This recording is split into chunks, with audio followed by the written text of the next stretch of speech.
Price Lord. எனக்கு அன்பான கர்த்தருடைய ஜனமே, கர்த்தருடைய பிள்ளைகளே, தேவனாகிய கர்த்தர் இந்த நாளிலும் கூட உங்களோடு கூட பேசுவாராக, இடைப்படுவாராக. ஏசாயா எழுதின தீர்க்க தரிசனத்தின் புஸ்தகத்திலே 43ஆம் அதிகாரம் 18வது வசனத்தில் வாசிக்கிறோம், முந்தினவைகளை நினைக்க வேண்டாம். முந்தினவைகளை நீ நினைக்க வேண்டாம். தேவ பிள்ளையே, கர்த்தர் இன்றைக்கு உங்களோடு கூட பேசி கொடுக்குற வார்த்தை, முந்தி நடந்த காரியத்தை நீ நினைக்காத, உன் மனதில் நீ வைக்காத. முந்தி நடந்த சூழ்நிலைகள்,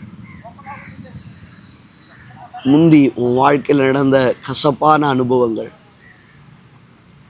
உங்கள் வாழ்க்கையில் நடந்த வெறுப்புணர்வுகள், உங்கள் வாழ்க்கையில் காணப்பட்டதான தோல்விகள், ஆண்டவர் சொல்லுகிறார், முந்தினதை நீ நினைக்காதே.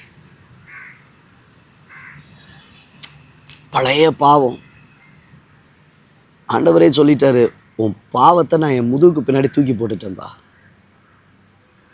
நான் தூக்கி போட்டு இருக்க, நீ ஏன் அதை நினச்சிக்கிட்டு இருக்கிற? நீ ஏன் அதை யோசித்துட்டு இருக்கிற?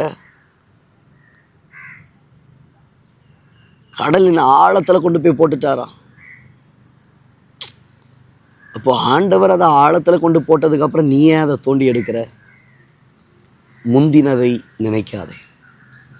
ஏன் ஆண்டவர் முந்தினதை நீ நினைக்காதன்னு சொல்கிறாருன்னா, நீ தோற்று போனதை, உன் வாழ்க்கையில் இழந்தவைகளை, உங்கள் வாழ்க்கையில் துக்கப்பட்ட சூழ்நிலைகளை நினைத்து நினைத்து நினைத்து அழுது துக்கித்து கொண்டு இருக்கிறாய்.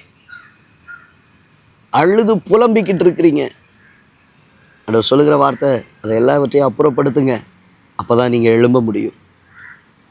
இல்லை அப்படி என்றால் உங்களை சுற்றி இருக்கிறதான துக்கங்கள் உங்களுக்கு முன்பாக இருக்கிற ஆசீர்வாதத்தை பார்க்கக்கூடாதபடிக்கு கண்களை மறைத்து வைத்திருக்கும். கண்களை மறைத்து வைத்திருக்கும். வேதத்தில் நம்ம பார்க்கிறோம், எம்மாவூருக்கு போகிற வழியில சீடர்கள், ஆண்டவராக இயேசு அவர்களோடு கூட இணைந்து கொள்ளுகிறார். இணைந்து கொள்ளும்போது ஆண்டவர் அவர்களோடு கூட பேசிக்கிட்டு வராரு, நடந்தவைகளை எல்லாம் விவரிச்சுக்கிட்டு வராரு. அவர்களும் பேசுகிறார்கள். ஆனால் வசனம் அழகாக சொல்லப்பட்டிருந்தது, கண்கள் மறைக்கப்பட்டிருந்தது. காரணம் என்ன? அவர்களுக்குள்ள இருந்த துக்கம். ஐயோ என்ன ஆயிச்சோ, ஐயோ சிலுவையில் அரைஞ்சிட்டாங்களே, ஐயோ அடக்கம் பண்ணிட்டாங்களே, என்ன நடக்க போகுதோ, என்ன நடக்க போதோ. ஆனால் ஆண்டவர் ஏற்கனவே வார்த்தையை கொடுத்துட்டார், 3ஆம் நாளிலே அவரை உயிரோடு கூட எழுந்திருக்க பண்ணுவேன். விசுவாசிக்க வேண்டியவன் இப்போ பதறி போய் இருக்கிறான். அதனால தான் கர்த்தர் சொல்லுகிறார், எப்பா முந்தி நடந்த விஷயங்களை நீ என்ன செய்யாத, எண்ணாத. முந்தி நடந்தவைகளை போட்டு உன் இருதயத்தை குழப்பிக்காத. உன் கண்கள் மறைக்கப்பட்டிருக்கும். உனக்கு முன்பாக இருக்கிற ஆசீர்வாதத்தை பார்க்க முடியாது. நீ எழுந்து ஓட முடியாது, எழுந்து பிரகாசிக்க முடியாது. முந்தினவைகளை நினைக்க வேண்டாம். ஆண்டவரை பிடிச்சிருங்க, நல்லா ஸ்தோத்திரம் பண்ணுங்க, ஆண்டவருடைய கிருபையை கேளுங்க. மறக்க உதவி செய்யுங்கப்பா, மறக்க உதவி செய்யுங்க. ஆண்டவரே, என் வாழ்க்கையில் நடந்த கசப்பான அனுபவங்கள் எல்லாம் மாற எனக்கு உதவி செய்யுங்க. அந்த அனுபவம் உங்கள் வாழ்க்கையை எழுந்திருக்க பண்ணும். உங்களுக்கு முன்பாக இருக்கிற ஆசீர்வாதத்தை காண பண்ணும். ஆசீர்வாதமான தேசத்தை சுதந்திரிக்க பண்ணும். கடந்து போவதற்கு கர்த்தர் உங்களுக்கு வேண்டிய பலனை தருவார். கண்களை மூடி ஜெபிக்கலாமா? நல்ல தகப்பனே, இந்த வார்த்தைகளை கேட்ட உடைய பிள்ளைகளுடைய வாழ்க்கையில் முந்தினவைகளை நினையாதபடிக்கு நடந்த கசப்பான அனுபவங்கள், வாழ்க்கையில் ஏற்பட்ட இழப்புகள், விழுந்து எழுந்த பாவங்கள், இவைகளை குறித்து எண்ணி தங்கள் வாழ்க்கையை எழுந்திருக்கக்கூடாதபடிக்கு செய்கிற எல்லா பொல்லாத ஆவிகளை கட்டி ஜபிக்கிற ஒரு விடுதலை உண்டாகட்டும்.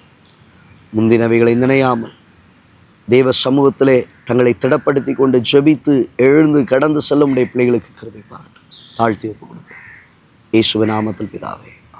எனக்கு அன்பான தேவ பிள்ளையே, ஆண்டவர் தெள்ள தெளிவாய் பேசுகிறார். முந்தினவைகளை நீ நினைக்காத, முந்தி நடந்த காரியங்களை நீ எண்ணாத. ஆண்டவருக்குள்ள உன்னை திடப்படுத்திக்கோ. கர்த்தர் உன்னை சுதந்தரிக்க செய்வார். ஆசீர்வாதங்களை நீ காண்பாய். God bless you. God bless you.